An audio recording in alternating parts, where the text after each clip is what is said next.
అందరికీ నమస్కారం. ఈరోజు కథ ప్రేమ ఎంత మధురం, ఎపిసోడ్ 217 అక్షయ్ పెళ్ళి. ఇక స్టోరీలకు వెళ్తే, వైభవ్ పర్ణికాలకు ఏకాంతం కల్పించాలనే ఉద్దేశంతో జయంతి బయటకు వెళ్తూ తాను తిరిగి వచ్చేదాకా పర్ణికను చూసుకోమని వైభవ్తో చెప్పింది. వైభవ్ సరేనంటూ మీరు వచ్చే వరకు నేనుంటానంటీ, వెళ్ళిరండి అని చెప్పాడు. థ్యాంక్ యూ బాబు అని చెప్పి నవ్వుతూ పర్ణిక వైపు చూసింది జయంతి. తన తల్లితో చూపులు కలిపిన పర్ణిక ఆమె ఎందుకు బయటకు వెళ్తుందో అర్థం చేసుకుంది. జయంతి వెళ్ళిపోయిన తర్వాత ఆ గదిలో వాళ్ళిద్దరే ఉన్నారు. అప్పుడు వైభవ్ ఆమె దగ్గరకు వెళ్ళి, అసలు ఏమైంది పర్ణిక, నిన్ను ఈ స్థితికి తెచ్చిన వాళ్ళెవరు, నాతో చెప్పు అని ఆవేశంగా అడిగాడు.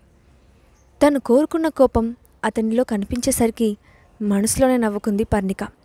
పైకి మాత్రం అమాయకంగా ముఖం పెట్టి, ఇదంతా మా అక్కే చేసింది వైభవ్ అని అంది. ఆ మాట విని నమ్మలేకపోయాడు వైభవ్. ఏమంటున్నావు పర్ణిక, స్నేహ ఇలా చేసిందా అని ఆశ్చర్యంగా అడిగాడు. అవును వైభవ్, అక్క ఇప్పుడు అభయ్ అనే అతని దగ్గర ఉంటుంది. అతనే నన్ను ఇలా గాయాల పాలు చేశాడు అని ఏడుస్తూ చెప్పింది పర్ణిక. ఆ మాట విని వైభవ్ బిత్తరపోతూ, అభయ అంటే క్లౌడ్ ప్యాలెస్ ఓనర్ అభయ్ అతనేనా అని అడిగాడు. అతని పేరు వినగానే పర్ణిక భయపడుతున్నట్లుగా ముఖం పెట్టి, అవును అతని, నన్ను ఇలా బాధ పెట్టింది కూడా అతని. ఆ స్నేహ ఇప్పుడు అతని దగ్గరే ఉంటుందంట. ఆ అభయ్ నిజంగా చాలా డేంజరస్. అక్క చెప్పిన మాటలు విని అతను నన్ను బెదిరించాడు అని చెప్పింది. ఆ మాటలు వినగానే వైభవ్ ముఖం నల్లబడింది. వెంటనే అతను కోపంగా పళ్ళు కొరుకుతూ, ఆ స్నేహ ఇలా ఎందుకు చేస్తుంది, అసలు ఆ అబ్బాయితో ఆమెకేంటి సంబంధం, అతన్ని అడ్డు పెట్టుకొని నిన్ను ఇలా బాధ పెట్టడం నిజంగా నీచమైన పని, ఆమెను క్షమించడానికి వీల్లేదు అని అన్నాడు. అప్పుడు పర్ణిక బాధగా, అవును వైభవ్, కానీ అక్క ఇలా ఎందుకు చేస్తోందో తెలియట్లేదు. ఆమె వేద గ్రూప్ వారసుడు అక్షయ్తో కొన్నాళ్ళు ఉందని, అతని వల్ల ఇప్పుడు ప్రెగ్నెంట్ కూడా అయిందని విన్నాను. కానీ ఆ అక్షయ్ హఠాత్తుగా స్నేహాను వదిలేసి మరో అమ్మాయిని ఎందుకు పెళ్లి చేసుకుంటున్నాడో అర్థం కావట్లేదు. స్నేహ కూడా ఇల్లు వదిలేసి వచ్చి ఇప్పుడు ఆ అబ్బాయి దగ్గర ఉంది అని చెప్పింది. ఆ మాటలు విని వైభవ్ ముఖం అసహ్యంగా మారిపోయింది. అతను స్నేహపై కోపంతో ఊగిపోతూ, ఆ స్నేహ లాంటి వాళ్ళు ఎలా అయినా ఎక్కడైనా ఉంటారు, వాళ్ళకదేమంతా కష్టమైన పని కాదు. సరే, తన సంగతి నాకు వదిలే, నేను ఆ స్నేహాన్ని కనిపెట్టి ఖచ్చితంగా దాని పొగరు మొత్తం దించేస్తాను అని అన్నాడు. ఆ మాట విని పర్ణిక భయపడుతున్నట్లుగా నటిస్తూ అతని చేతిని గుండెలకు ఆనించుకొని, వద్దొద్దు వైభవ్, ప్రస్తుతం మా అక్క కళ్ళకి ఎవరూ కనిపించట్లేదు. నువ్వేదైనా అంటే ఆమె అబ్బాయికి చెప్పి నిన్నేమైనా చేస్తుంది. అది ఊహించడానికే భయమేస్తోంది. నువ్వు నన్ను వదిలి వెళ్ళకు వైభవ్, ప్లీజ్ అని అంది. నువ్వేం కంగారు పడకు, ఆమె నన్నేం చేయలేదు. నీకు జరిగిన ఈ అన్యాయానికి నేను తప్పకుండా న్యాయం చేస్తాను అని అన్నాడు. పర్ణిక వెంటనే కన్నీళ్లు పెట్టుకుంటూ, లేదు వైభవ్, నేను నిన్ను వెళ్ళనివ్వలేను. నీకేమైనా జరిగితే నేను భరించలేను అని అతి ప్రేమను నటించింది. ఆమె తన కోసం కన్నీళ్లు పెట్టుకోవడం చూసి వైభవ్ కరిగిపోయాడు. వెంటనే పర్ణిక చేతిని చిన్నగా తడుతూ, నువ్వేం భయపడకు, నీకు నేనున్నాను. ఏం జరగకుండా నేను చూసుకుంటాను. ఇక స్నేహాను వదిలిపెట్టను అని గట్టిగా చెప్పాడు. వైభవ్ మాటలు విని పర్ణికకు సంతోషం కలిగింది. కానీ పైకి మాత్రం విచారంగా ముఖం పెట్టి ఏడుస్తూనే ఉంది. వైభవ్ ఆమెను ఓదారుస్తూ మనసులోనే స్నేహ గురించి ఆలోచించడం మొదలుపెట్టాడు. స్నేహ ఒకప్పుడు అమాయకంగా ప్రేమగా ఉండేది, కానీ ఇప్పుడు చాలా దుర్మార్గంగా మారిపోయింది అని అనుకున్నాడు. 5 ఏళ్ల క్రితం ఆ రాత్రి అబ్రాడ్ నుంచి స్నేహ కోసం పరిగెత్తుకుంటూ వచ్చాడు వైభవ్. కానీ ఆమె తన కళలన్నిటినీ నాశనం చేసింది. ఇప్పుడు తన చెల్లెలి ప్రాణం కూడా తీసేంత దూరం వెళ్తోంది. దీని గురించి ఆలోచిస్తున్న వైభవ్ ఖచ్చితంగా స్నేహాను వెతకాలని, ఆమెకు బుద్ధి చెప్పాలని నిర్ణయించుకున్నాడు. పర్ణిక ఏడుస్తూనే గాఢ నిద్రలోకి జారుకున్నట్లు కళ్ళు మూసుకుంది. వైభవ్ ఆమె పక్కనే చాలాసేపు కూర్చుండిపోయాడు. ఆమె మంచి నిద్రలో ఉందని అనుకొని మెల్లగా లేచి డ్యూటీ నర్స్కు ఆమెను చూసుకోమని చెప్పి అక్కడి నుంచి వెళ్ళిపోయాడు. వైభవ్ అలా వెళ్ళగానే పర్ణిక మెల్లగా కళ్ళు తెరిచి తాను అనుకున్నది సాధించినందుకు చిన్నగా నవ్వుకుంది. ఇప్పుడు ఖచ్చితంగా వైభవ్ స్నేహ దగ్గరకు వెళ్ళి తన కోసం గొడవ పడతాడని అనుకుంది పర్ణిక. తెల్లవారితే అక్షయ్ పెళ్ళి. అయినా ఆ ఇంట్లో కొంచెం కూడా సందడి లేదు. పెళ్ళి జరగబోతుందని తెలిసి వేద ఫ్యామిలీ నుంచి చాలామంది వ్యక్తులు అక్షయ్ని అభినందించడానికి వచ్చారు. కానీ అక్షయ్ ఆఫీస్లోనే ఉండడంతో వాళ్ళు తిరిగి వెళ్ళిపోయారు. అన్నపూర్ణమ్మ యువన్ను దగ్గరుండి జాగ్రత్తగా చూసుకుంటోంది. అక్షయ్ పెళ్లి గురించి ప్రకటన ఇవ్వడం తప్ప మిగతా ఏ విషయంలో తనకు సంబంధం లేనట్లు ప్రవర్తిస్తున్నాడు. అయినా అతని తల్లిదండ్రులు అక్షయ్ బాధ గురించి పట్టించుకోవడం లేదు. వాళ్ళ దృష్టిలో ఎలాగైనా సరే ఇప్పుడు పెళ్లి జరిగిపోతే కొన్ని రోజులకు వాళ్ళు అడ్జస్ట్ అవుతారని, ఆ తర్వాత అన్నీ సక్రమంగానే జరుగుతాయని వాళ్ళు గట్టిగా నమ్ముతున్నారు.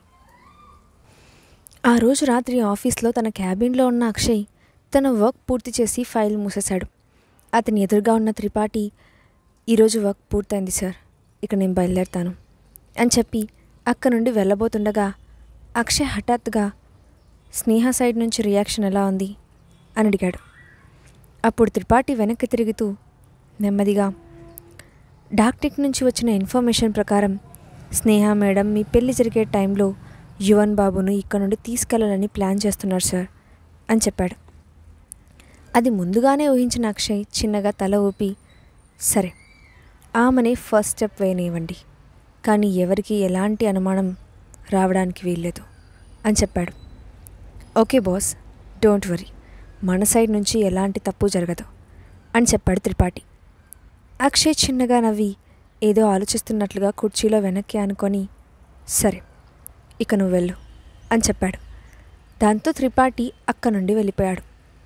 అప్పుడు అక్షయ్ తనలో తానే మాట్లాడుతూ, నేను కూడా ఈ పెళ్లి కోసం చాలా ఆతృతగా ఎదురుచూస్తున్నాను స్నేహ, ఎందుకంటే ఆ రోజు చాలా మంచి షో జరగబోతోంది అని అన్నాడు. ఆ రోజు మధ్యాహ్నం స్నేహ హాల్లో కూర్చొని ఉంది.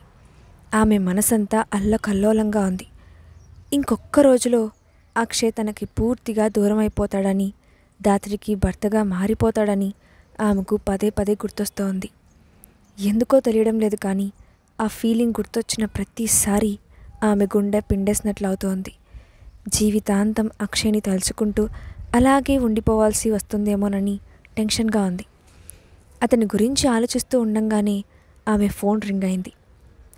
ఏదో అన్నోన్ నెంబర్ కనిపించడంతో స్నేహ స్క్రీన్ వైపు అనుమానంగా చూసింది.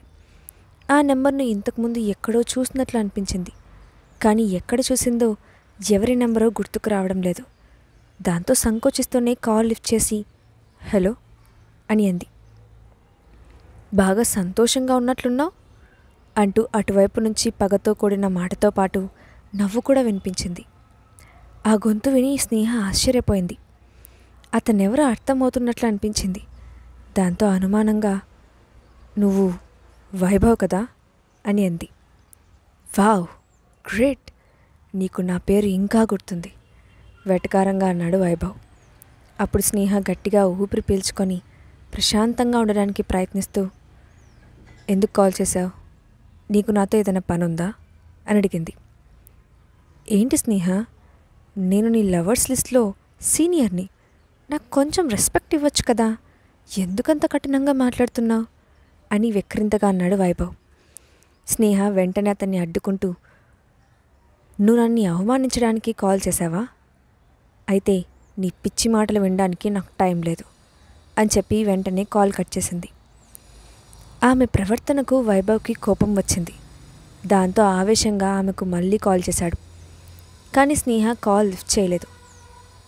కానీ 1 నిమిషం గడిచేసరికి స్నేహ ఫోన్లో మెసేజ్ టోన్ వినిపించింది.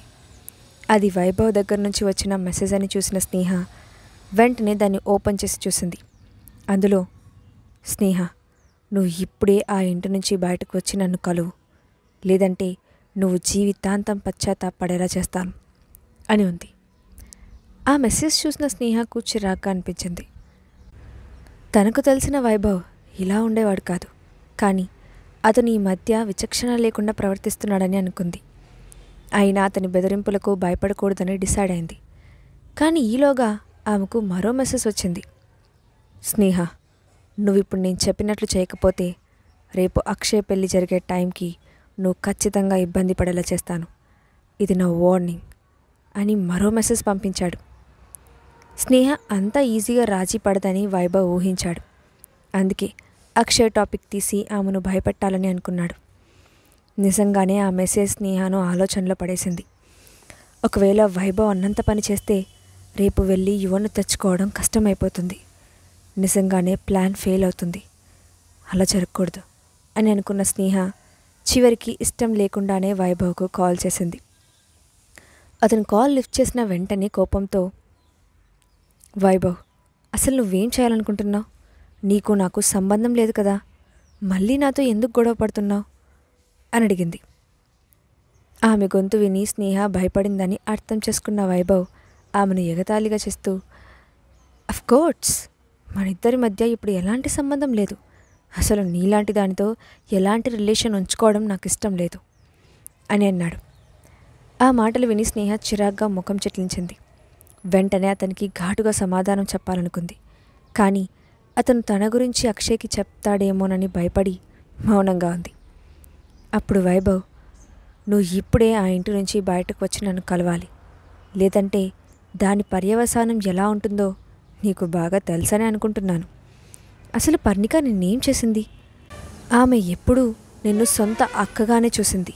అంతే ప్రేమగా ఉంది. అలాంటి ఆమె ప్రాణాలు తీయాలని ప్రయత్నించావు. నిజంగా 5 ఏళ్ల క్రితం నేను కళ్ళు మూసుకుపోయి గుడ్డివాడిగా మారి నీ నిజస్వరూపం చూడలేకపోయాను. అందుకే నీ మీద ప్రేమ పెంచుకున్నాను అని అక్కసుగా అన్నాడు. స్నేహ అతని మాటలు విని కోపంతో తన చేతిలో ఉన్న ఫోన్ గట్టిగా పట్టుకొని, నువ్వు తిట్టడం పూర్తయిందా అని అడిగింది. నీలాంటి దాన్ని ఎన్నిసార్లు తిట్టినా నీకు బుద్ధి రాదు. అయినా అవన్నీ తర్వాత ముందు వచ్చి నన్ను కలువు అని అన్నాడు వైభవ్. అప్పుడు స్నేహ కోపంగా, వైభవ్, నువ్వు నీ లిమిట్స్ క్రాస్ చేయకు. నేను ఆమెను చంపడానికి ప్రయత్నించానని ఆ పర్ణిక చెప్పిన మాటలు విని నువ్వు నన్ను బెదిరిస్తున్నావు. కానీ నేను కొంచెం కూడా బెదరను. అసలు నీకు ఆ విషయం గురించి ఎక్స్ప్లెనేషన్ ఇవ్వాల్సిన అవసరం కూడా నాకు లేదు అని అంది.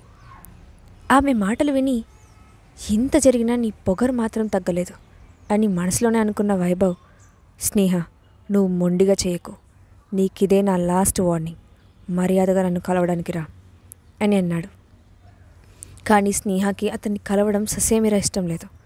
దాంతో ఆమె చివరి ప్రయత్నంగా, వైభవ్, ఇప్పుడు ఆ అబ్బాయికి నాకు సంబంధం ఉందని నువ్వే చెప్పావు కదా, మరి అలాంటప్పుడు ఆ అబ్బాయి నా కోసం ఏమైనా చేస్తాడని నీకు తెలియదా?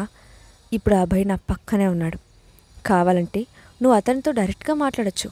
అతనికి ఫోన్ ఇవ్వనా అని అడిగింది. ఆ మాట విన్న వైభవ్ మౌనంగా ఉండిపోయాడు. అతడు భయపడ్డాడని ఆలోచిస్తున్నాడని స్నేహకు స్పష్టంగా అర్థమైంది. క్లౌడ్ ప్యాలెస్ ఓనర్గా బిజినెస్ ఫీల్డ్లో ఉన్న అభయ్ గురించి ప్రతి ఒక్కరికి తెలుసు. అతని జోలికి వెళ్తే పరిణామాలు తీవ్రంగా ఉంటాయని వైభవ్ కూడా చాలాసార్లు విన్నాడు. అందుకే అతని గొంతు దాటి మాట బయటకు రాలేదు.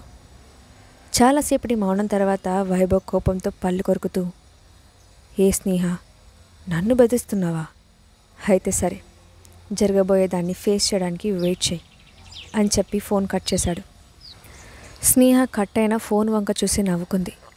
ఇంతలో ఆమె వెనుక నుంచి, నిజంగా నువ్వు చాలా మారిపోయావు అని వినిపించింది.